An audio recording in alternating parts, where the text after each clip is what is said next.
कोलकाता से एक बड़ी खबर आ रही है। All India Muslim personal law board की पुकार पर 26 अप्रैल को कोलकाता के ब्रिगेड पैरेड ग्राउंड में वक्फ नए कानून के विरोध में एक बड़ी सभा 26 अप्रैल को होने जा रही थी, लेकिन आज अचानक all India Muslim personal law board के मेंबर और इस प्रोग्राम के कन्वीनर कारी फजलुर रहमान ने एक वीडियो पैगाम के जरिए इस प्रोग्राम के कैंसिल होने की जानकारी दी। इन्होंने कहा कि बंगाल के मौजूदा हालात बेहतर नहीं है। इस सिलसिले में मुस्लिम पर्सनल लॉ बोर्ड के सदर जनाब खालिद सैफुल्लाह साहब से मेरी बराह रास्त बात हुई कि कुछ लोग ऐसा चाह रहे हैं कि 26 तारीख को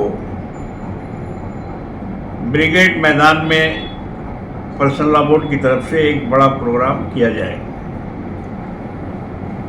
तो अक्सर लोगों की राय हुई कि होना चाहिए, मगर मैंने जब सदर साहब से इस सिलसिले में बात की और मगरबी बंगाल के हालात पर उन्होंने कुछ गुफ्तगू की, तो सदर साहब ने मुझसे ये कहा कि मैं कलकत्ता में होने वाले नेताजी इंडोर स्टेडियम के प्रोग्राम में भी जा रहा हूँ। तो अब मेरा ख्याल ये है कि बोर्ड को इस सिलसिले में आगे बढ़ना नहीं चाहिए और जो बोर्ड ने प्रोग्राम तय किया है उसको मुलतवी कर देना चाहिए। तो बहरहाल सदर साहब की राय यही है कि वो प्रोग्राम मुलतवी कर दिया जाए।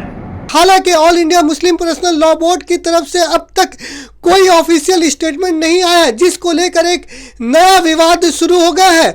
इस मामले को लेकर all India Muslim personal law board के मेंबर मोहम्मद कमरुज्जमान ने एक वीडियो पैगाम के जरिए हमें इस मीटिंग के बारे में कोई जानकारी नहीं दी गई है।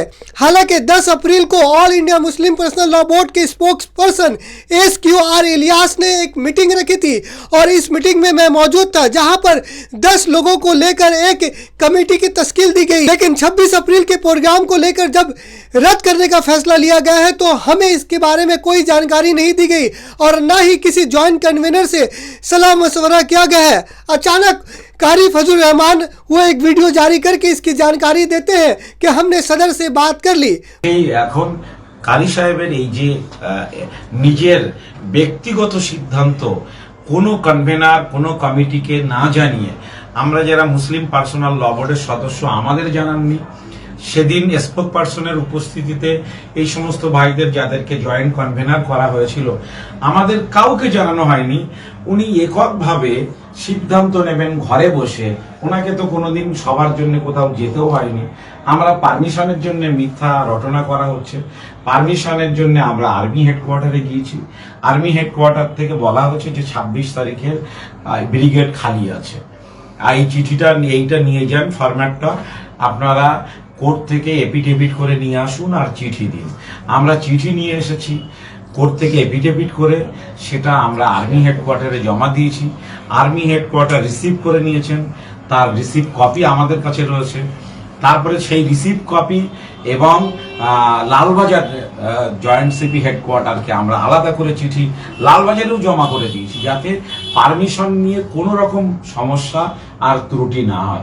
অথচ কোনো সমস্যার পরোয়া না করে, কারো সাথে আলোচনা না করে কারি সাহেব আর কারি সাহেবের ছেলে দুজন মিলে বসে ভিডিও বার্তা জারি করে দেবেন, এটা আমি মনে করছি যে এই কাজের যে দায়িত্ব, এই দায়িত্বের সঙ্গে বিশ্বাসঘাতকতা করা হয়েছে।